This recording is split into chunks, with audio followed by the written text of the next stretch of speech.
대통령 선거나 국회의원 선거가 다가오면 후보들이 한결같이 하는 것이 있습니다. 모든 국민들 앞에 또는 지역구에 사는 사람들에게 자신이 앞으로 어떻게 할 것이라고 공약을 내걸고 굳게 약속을 합니다. 국민들은 이 약속을 보고 또 믿으며 한 사람의 후보를 선택하여 자신의 권리를 행사하게 됩니다. 이렇게 하여 당선된 후보들, 이들은 당선된 후에 크게 두 부류로 나누게 됩니다. 먼저 한 부류는 당선이 된 이후에 자기가 당선되기 전에 했던 공약을 성실히 지키는, 성실히 그것을 이행하는 그런 부류입니다. 또 다른 한 부류는 당선이 된 이후에 자기가 걸었던 그 공약은 까마득하게 잊고 또는 개구리가 되어서 이제 올챙이적 기억을 못하고 그 공약을 내버리고 또는 기억하지 아니하고 그렇게 임기를 마치는 그런 부류입니다. 안타까운 것은 공약을 지키려는 그런 부류보다는 공약을 지키지 않고 그렇게 잊어버리고 지내는 부류가 훨씬 더 많다는 데 있습니다. 그러나 때가 되어 임기가 끝나면 대통령이든 국회의원이든 그들이 처음 내건 공약에 대한 평가가 이루어지게 됩니다. 성실히 공약을 수행한 사람은 진실되게, 그렇지 못한 사람은 거짓된 공약이었음을 평가받게 됩니다. 국회의원 같은 경우 좋은 평가가 주어질 때 국민들에 의해 재임의 영광을 얻기도 합니다. 이렇게 세상의 정치에도 약속을 하고 잘 지키는 자와 지키지 않는 자가 있듯이 오늘 본문에도 아버지와 약속을 하고 지키지 않은 자와 뒤늦게나마 약속을 지킨 자의 이야기가 나옵니다. 오늘 본문을 살펴보겠습니다. 오늘 본문은 너희 생각에는 어떠하냐라는 질문에서 시작을 하고 있습니다. 이 질문은 지금 성전에서 예수님이 가르치고 계실 때 그곳에 있던 대제사장들과 백성들의 장로들에게 예수님께서 하고 계신 질문입니다. 이러한 질문을 하신 이유는 청중을 비유 속으로 끌어들여 앞으로 전개되는 상황에 대해 스스로 판단하게 하고 그들 스스로의 문제에 대해 답을 찾고 판단할 수 있도록 하기 위함입니다. 청중을 말씀에 끌어들이시고 청중으로 하여금 스스로 판단하여 청중 스스로 그 판단에 따라 행동하지 않으면 안 되도록 하는 것이 오늘 예수님의 이 본문에서의 방법입니다. 예수님이 질문하시며 청중이 듣도록 하였던 비유의 말씀을 다시 한번 같이 읽어보겠습니다. 28절부터 30절 말씀입니다. 같이 읽어보겠습니다. 그러나 너희 생각에는 어떠하냐? 어떤 사람에게 두 아들이 있는데 맏 아들에게 가서 이르되 오늘 포도원에 가서 일하라 하니 대답하여 이르되 아버지 가겠나이다 하더니 가지 아니하고 둘째 아들에게 가서 또 그와 같이 말하니 대답하여 이르되 실소이다 하였다가 그 후에 뉘우치고 갔으니. 내용은 우리 성도님들이 다 아시다시피 매우 간단합니다. 어떤 사람이 아들 둘이 있는데 이 아들 둘에게 포도원에 가서 일을 하라고 이야기합니다. 이 이야기를 들은 첫째 아들은 아버지가 말할 때 네 하고 간다고 이야기하고는 실제로는 일을 하러 가지 않았습니다. 둘째 아들은 첫째 아들과는 반대로 아버지 앞에서 바로 싫어요 라고 거역하였는데 나중에 아버지한테 거역한 것을 뉘우치고 밭에 가서 열심히 일을 했다는 이야기입니다. 매우 평범한 이야기를 비유로 말씀하신 예수님은 평소 같으면 비유의 뜻이 무엇인지 풀어주시며 적용의 말씀을 하셨을 텐데 오늘 본문의 말씀은 이러한 풀이 없이 바로 또 다른 질문을 던지십니다. 그럼 그 둘 중에 누가 아버지의 뜻대로 하였느냐?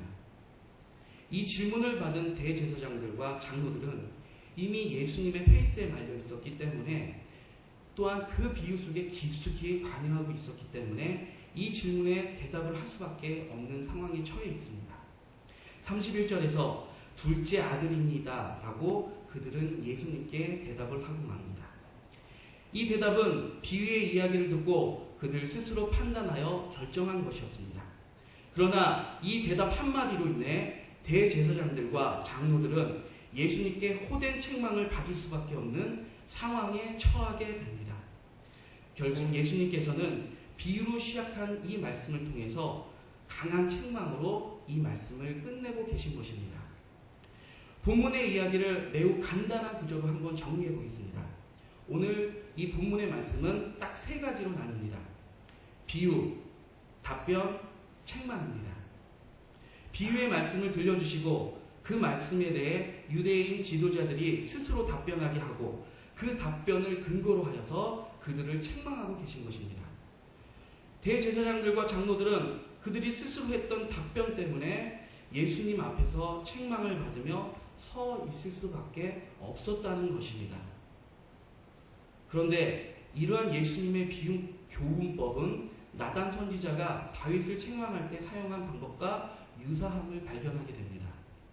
나단이 다윗에게 우양이 심이 많은 부자가 가난한 자의 딸처럼 키우는 암양 새끼 한 마리를 강탈하여 손님 대접한 비유를 말했을 때 다윗이 스스로 경노하여 여호와의 살아계심을 두고 맹세하노니 이 일을 행한 그 사람은 마땅히 죽을 자라. 그가 불쌍히 여기지 아니하고 이런 일을 행하였으니 그 양새끼를 4배나 갚아주어야 하리라 하고 오늘 사무엘하 12장 5절에서 6절까지 해서 이러한 답변을 하고 있습니다. 그때 나단이 다윗에게 당신이 그 사람이라 라고 지적을 합니다. 다윗은 나단의 비유의 말에 스스로 답변하여 빠져나올래야 빠져나올 수 없는 지경에 처하게 된 것입니다.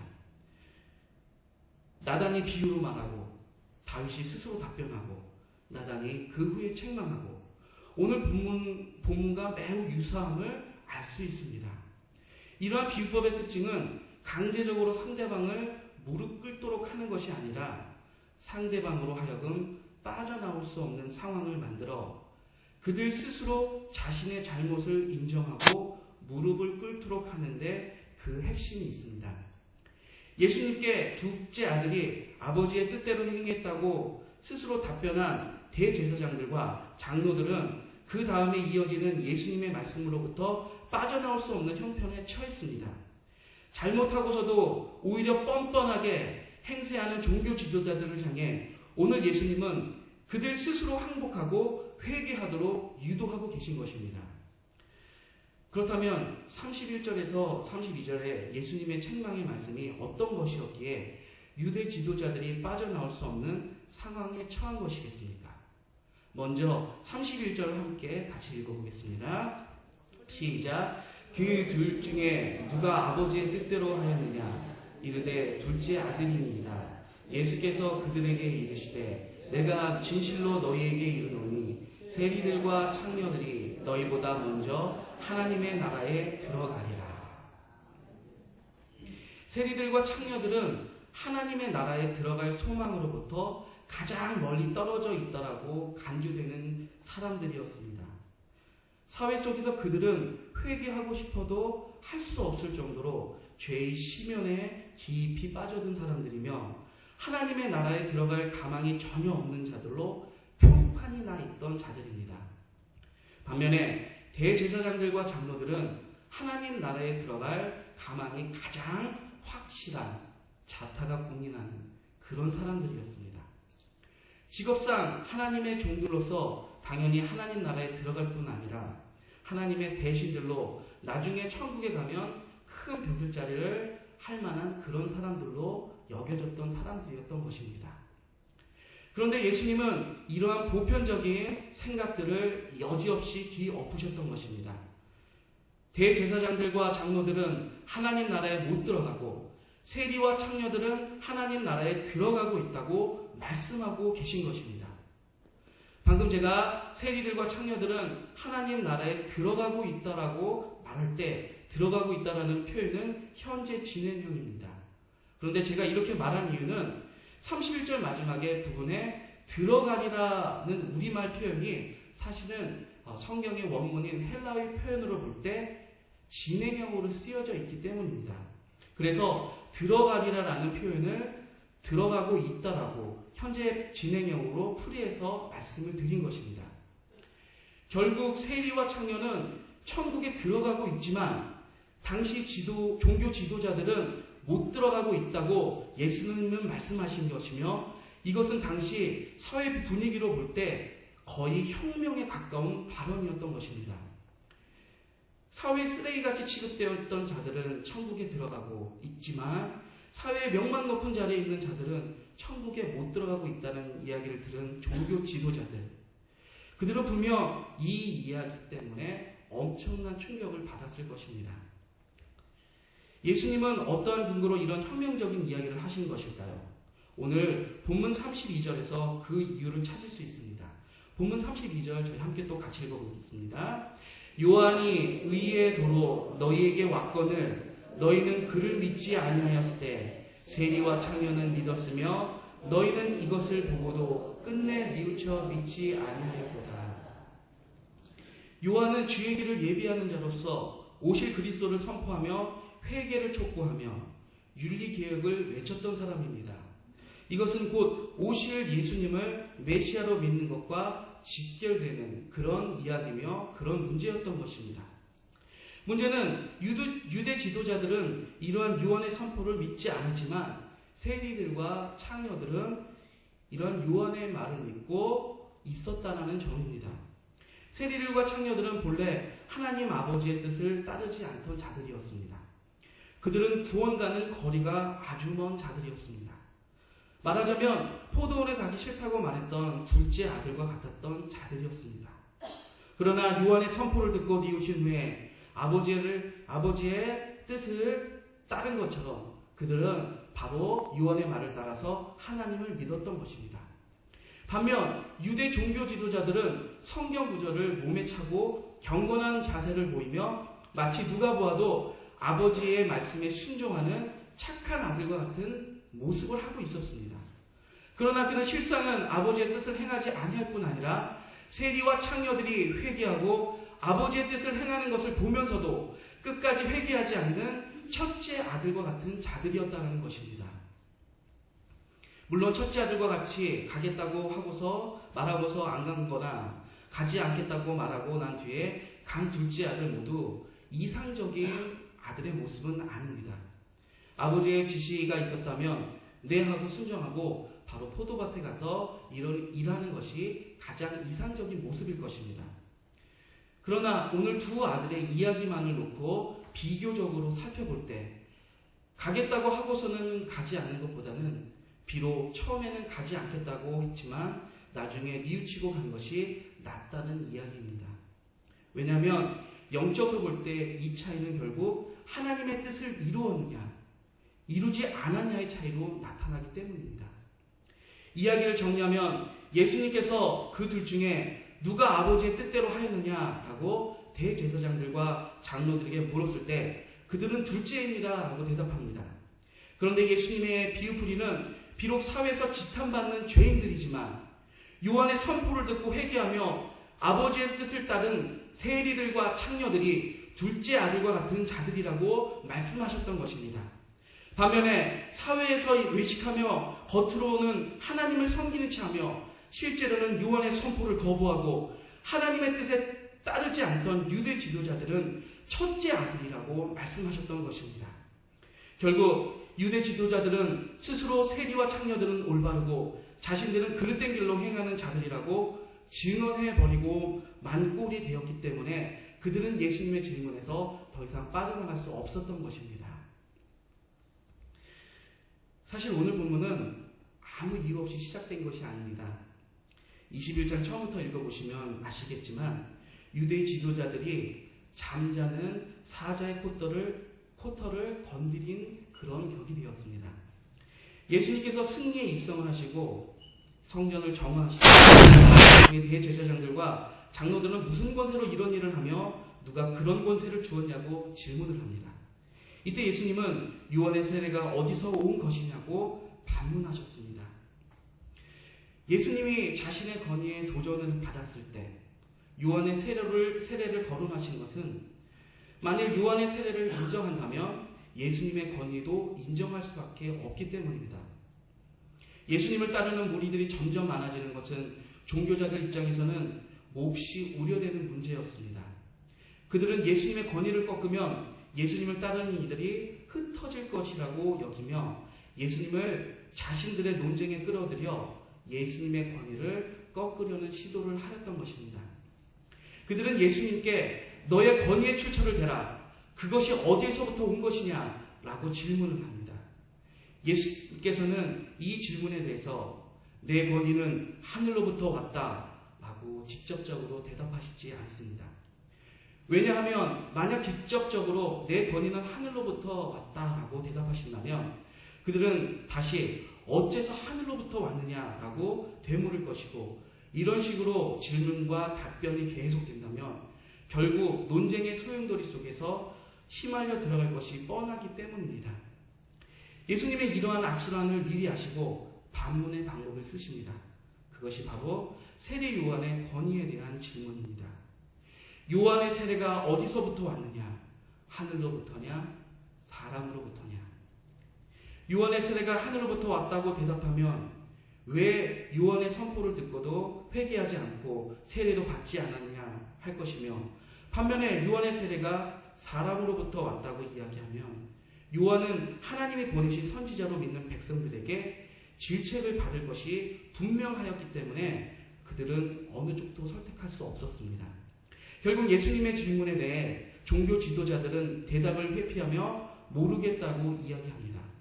그러나 이러한 대답의 회피는 대제사장들과 장로들이 요한의 권위 문제에 정직한 결단을 내리지 않은 모습이었습니다. 자신들의 기득권 때문에 무조건 요한을 인정하지 않았던 것입니다. 오히려 요한의 세례는 회개의 표시로서 세례인데 자신들은 이미 하나님의 아들로서 의인들이기 때문에 회개할 필요가 없다 하여 요한의 세례를 받지 않았던 것입니다.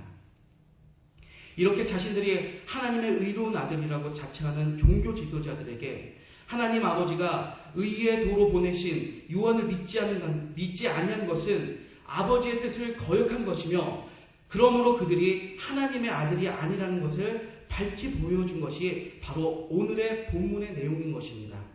아들이라면 아버지의 말에 순종해야 하는데 아버지의 뜻에 거역하고 있으므로 너희들은 하나님의 아들이 아니다라고 명백히 밝히시면서 책망하고 계신 것입니다. 오늘 말씀의 핵심은 하나님 아버지의 뜻에 행하는 자가 천국에 들어간다는 것입니다. 하나님 아버지 뜻대로 행하는 자가 곧 천국을 소유하게 된다는 것입니다. 그렇다면 오늘 본문을 통해 우리가 얻을 수 있는 교훈은 과연 무엇이겠습니까? 저는 사실 오늘 이 말씀을 준비하면서 제 자신을 많이 뒤돌아보게 되었습니다. 과연 나는 어떠한가? 하나님의 뜻에 순종하며 살아가고 있는가? 이 질문에 저는 문득 어떠한 일들이 떠올랐습니다. 그것은 하나님께서 저에게 끊을 것을 요구하신 쓴뿌리에 관한 일들이었습니다. 일찍부터 컴퓨터에 관심을 가지고 컴퓨터로 하는 일은 뭐든지 좋아했던 저는 특히 컴퓨터로 게임하는 것과 영화 보는 것을 무척 좋아했습니다. 내성적인 성격이라 혼자서 할 수 있었던 컴퓨터 게임과 영화 보기는 제게 딱 맞는 취미생활이라고 생각했습니다. 게임 속의 판타지 세상을 여행하는 주인공이 되어 문제를 풀어나가는 일들이나 영화를 보며 느끼는 많은 삶의 이야기들은 제게 기쁨을 주기에 충분했습니다. 단순히 취미 정도로 지나가면 좋은데 문제는 컴퓨터의 성능이 좋아지고 인터넷이 발달되면서 더 화려해지고 멋진 게임들과 영화들이 본물처럼 터져나오면서 저는 더 깊이 컴퓨터의 세상 속으로 빠져들게 되었다는 점입니다. 할 일을 하지 않은 것은 아니지만 시간이 나는 대로 게임과 영화를 즐겼고 심할 때는 잠자는 시간을 줄여가면서까지 이러한 일들에 빠졌던 것이 사실입니다. 직장에 들어가서도 결혼을 하고서도 하다못해 목사가 되겠다고 신대원에 들어갈 때에도 저는 제가 좋아하는 게임하기와 영화 보기를 멈출 수는 없었습니다. 불행 중 다행히도 극한 중독으로 빠져들지는 않았습니다. 실증을 잘 느끼는 저는 게임을 즐기기는 해도 한 게임을 오래 하지 못했고 한 번 본 영화를 다시 보는 경우는 거의 없었기 때문입니다. 그러던 어느 날 저희 삶에 드디어 하나님께서 간섭하시기 시작하셨습니다. 늘 이건 내 취미생활인데 어때? 라는 생각으로 죄책감 없이 살아오던 저에게 하나님은 주일날 강단에서의 말씀을 통해 또는 여러 가지 방법들을 사용하셔서 제 삶의 변화를 요구하시기 시작하셨습니다. 처음에는 제 고집으로 이런 모든 것들을 무시했습니다. 그러나 점점 내가 더 훈련되고 단련되어야 할 시간에 이러한 취미생활에 빠진다는 것은 매우 잘못됐다는 것을 깨닫게 되었습니다. 그러나 그것도 잠시 그런 깨달은 뿐이었습니다. 하나님께 은혜 받고 마음에 감동이 올 때면 늘 내 하나님이 그렇게 하겠습니다. 제 삶의 나쁜 쓴뿌리를 뽑겠습니다. 약속하고서는 얼마 못 가서 또 예전과 같은 생활로 돌아가고 있었습니다. 어떤 때는 교회에서 약속의 기도를 하고 와서 바로 컴퓨터 앞에 앉을 때도 있었습니다. 그렇게 하나님께 다짐하고 어기고 다짐하고 어기기를 얼마나 했는지 세수조차 없습니다. 저는 오늘 말씀을 준비하며 제 모습이 본문에 나오는 큰 아들과 같다는 것을 깨닫게 되었습니다. 아버지께 포도원에 가서 일하겠다고 그 자리에서 약속하고는 결국 가지 않은 큰아들이나 하나님께 저의 잘못된 습관을 버리겠습니다 라고 약속하고는 결국 지키지 않은 것은 결국 같은 불순종이었기 때문입니다. 사실 이 말씀을 준비하는 오래되었지만 이 적용을 준비함에 있어서 너무나 많이 힘들었었습니다. 도대체 말씀 준비하면서 이렇게 적용이 생각이 나지 않을 때가 없었습니다. 한밤중에 잠을 자기 위해서 결국은 한 줄도 못 쓰고 적용을 한 줄도 못 쓰고 잠자리에 들었을 때 저는 이런 기도를 했습니다. 하나님, 저에게 적용할 수 있는 힘을 주세요 라고 했을 때 하나님께서 저의 마음속에 이것을 깨닫게 하셨던 것입니다. 강단에서 저의 이야기를 하는 것이 너무나 싫었습니다. 특별하게 많은 분들 앞에서 저의 이런 부끄러운 모습들을 내비친다는 것 자체가 참으로 큰 저에게 있어서 처음으로 시도되었고 너무나도 두려웠습니다. 오늘 지하철을 타고 오면서까지도 이 적용을 하지 않으면 안 될까라고 망설였었습니다. 하지만 어쩔 수 없지 않습니까? 하나님의 말씀을 선포해야 되는 그런 설교자로서 성령의 인도에 따라서 이야기할 수밖에 없었던 것입니다. 사랑하는 성도 여러분 어떻습니까? 하나님 앞에서 수없는 고백을 하고 다짐을 하고 결단을 하지만 저와 같이 그것을 생활 속에서 실천에 옮기지 못하시지는 않으시죠. 단지 나의 믿음이 연약해서 환경이 허락되지 않아서 못 지킨 거야 하고 내 자신을 합리화시키지는 않으시는지요. 겉보기에 거룩한 입술과 경건의 모형을 가지고 있어 보일지라도 하나님의 뜻을 실행하지 않는 자들은 천국을 소유할 수 없습니다. 비록 겉보기 초라할지언정 하나님의 뜻을 이루어가는 자들에게 천국은 주어지는 것입니다. 말씀 마치겠습니다. 사랑하는 성도 여러분, 어떠한 신자가 되시기 원하십니까? 항상 내 아버지하고 입술로 고백하지만 하나님의 뜻대로 살지 못하는 고백과 약속뿐인 성도들이 되시고 싶으십니까? 아니면 고백과 약속이 삶 속에서 행해져서 하나님의 뜻이 만방에 알려지는 그런 성도가 되시고 싶으십니까? 천국은 아버지 뜻대로 행하는 자들에게 주어짐을 기억하시며 후자와 같이 고백과 삶이 일치하는 삶을 통하여 천국을 소유하시는 우리 모든 한강교회 성도 여러분 되시기를 진심으로 소원합니다. 이 시간 저희 함께 이 말씀을 듣고 기도하시겠습니다.